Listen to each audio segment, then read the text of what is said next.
देखिए, बेहद अहम तस्वीरें आपको राजधानी जयपुर के बिरला ऑडिटोरियम से दिखा रहे हैं। मुख्यमंत्री भजनलाल शर्मा स्वामी गोविंद देव गिरी महाराज जी का आशीर्वाद लेते हुए नजर आ रहे हैं। इससे पहले हमने उस हनुमान कथा का वाचन भी आपको सुनाया था, जिसे खुद श्रवण कर रहे थे मुख्यमंत्री भजनलाल शर्मा।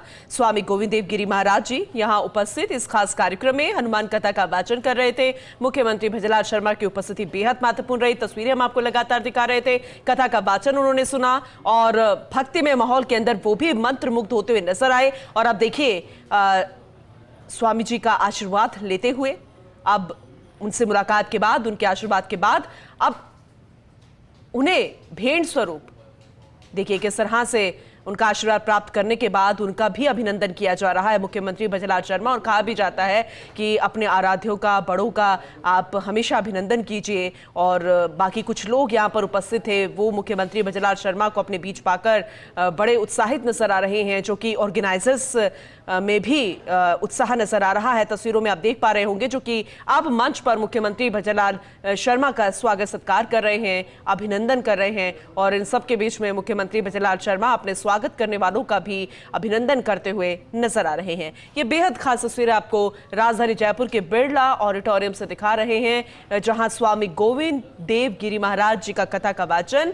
जिसका श्रवण करने के लिए मुख्यमंत्री भजनलाल शर्मा ने अपनी उपस्थिति दर्ज करवाई। जैसे कि अक्सर आपने देखा है कि न सिर्फ राजनीतिक कार्यक्रमों में, सामाजिक कार्यक्रमों में, बल्कि धार्मिक कार्यक्रमों में भी अहम भागीदारी नजर आती है, अहम भूमिका नजर आती है मुख्यमंत्री भजनलाल शर्मा की। उनका स्वभाव अब जग जाहिर है, वो धार्मिक प्रवृत्ति के भी हैं और कितनी आस्था है उनके भगवान के प्रति, ये हर कोई जानता भी है। और ऐसे में राजनीतिक, सामाजिक, अन्य कार्यक्रमों के साथ साथ धार्मिक आयोजनों में भी उनकी भागीदारी हमेशा ऐसे बढ़ चढ़कर रहती है।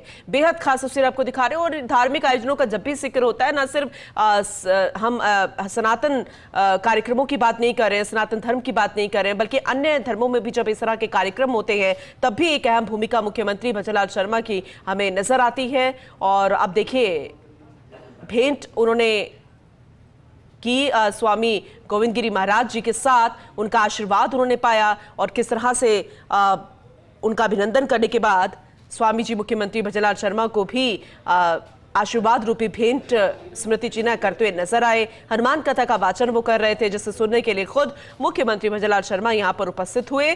कथा का वाचन बेहद खास, मुख्यमंत्री भजनलाल शर्मा के साथ अन्य जनप्रतिनिधियों की उपस्थिति भी रही, अन्य गणमान्य लोगों की उपस्थिति भी रही। अब मंच पर मुख्यमंत्री भजनलाल शर्मा यहां से रवानगी ले रहे हैं और अभी अपना संबोधन भी दे रहे हैं। चलिए सुनवाते हैं। श्री राम, जय जय। आदरणीय श्री मुख्यमंत्री महोदय जी से निवेदन करेंगे कि हम सभी को 2 मिनट आप मार्गदर्शन करें।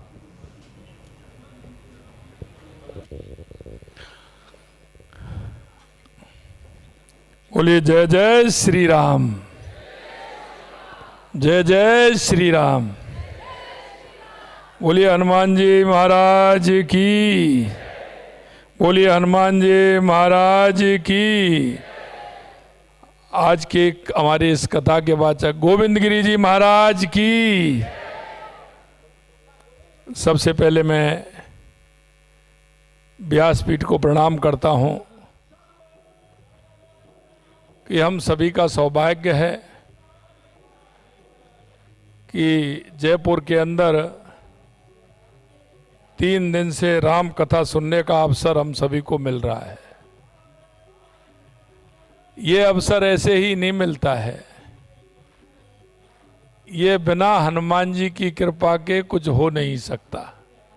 इसलिए हम सब पर हनुमान जी की कृपा है।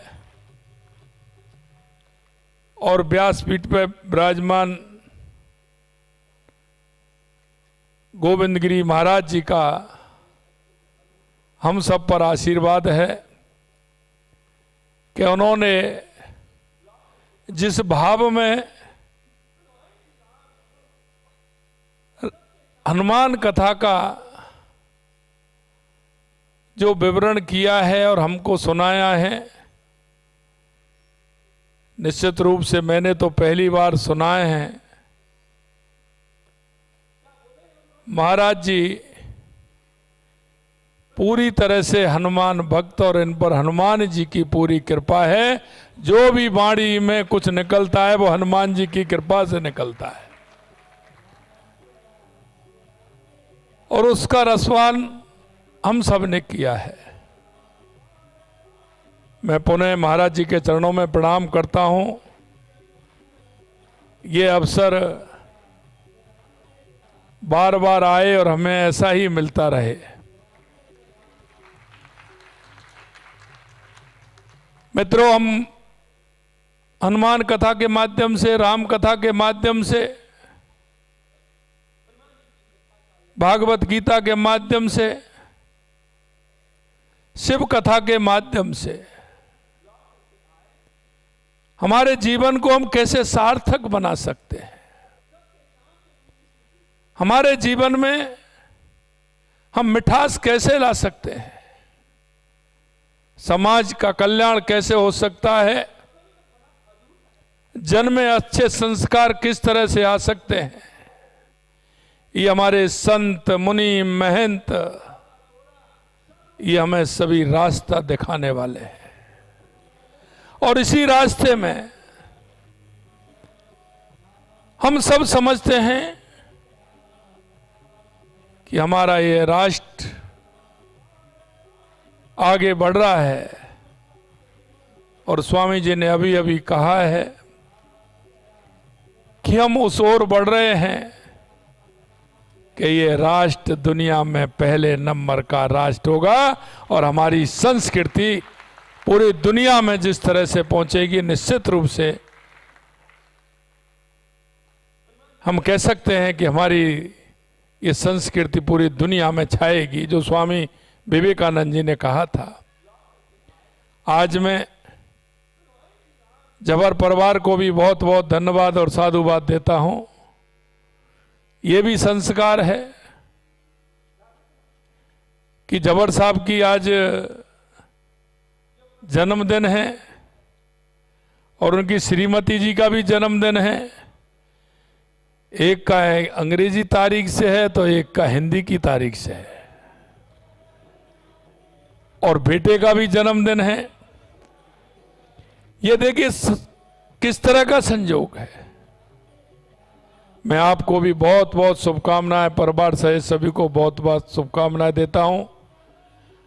और महाराज जी का आश्रय हमारे राजस्थान पे हमारी संस्कृति को बढ़ाने का बहुत बड़ा काम महाराज जी हमारे यहाँ कर रहे हैं। मैंने तो यही निवेदन किया है कि हमारे लायक कोई इस तरह का काम जो आप हमारे राजस्थान और हमारे देश की संस्कृति और विरासत को लगातार बढ़ा रहे हैं और मन प्रसन्न हो जाता है जब 500 वर्षों की जो हम इंतजार कर रहे थे और जब वो पूरी हुई तो देश नहीं पूरी दुनिया ने उस 22 जनवरी को देखा है। इसमें महाराज जी की बहुत बड़ी तपस्या है। बहुत हमारे संत मुनि महंत, हमारे परिवार के कार्यकर्ता, उनका कितना समर्पण है। और आपने कहा कि देश के यशस्वी प्रधानमंत्री नरेंद्र मोदी जी के नेतृत्व में जिस तरह से काम हो रहा है, चाहे धारा 370 हो, भगवान राम का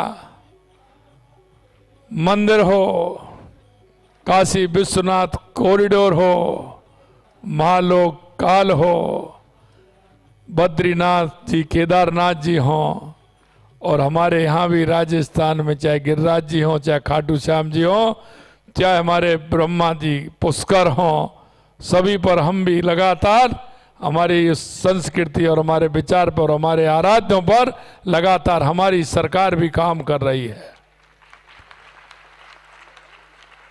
मित्रों, ये अमृत काल है और अमृत काल में तो अमृत बरसना ही है।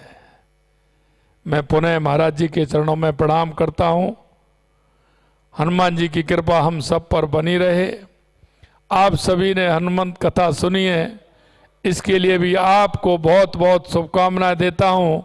हनुमान जी महाराज आपकी हर मनोकामना को पूरी करें, ऐसा मुझे विश्वास है बोलिए हनुमान जी महाराज की, बोलिए हनुमान जी महाराज की। बहुत बहुत धन्यवाद।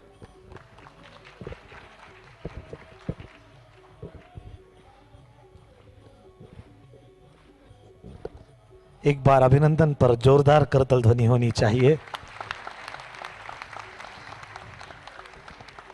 कोई भी अपना स्थान नहीं छोड़ेंगे। अब आरती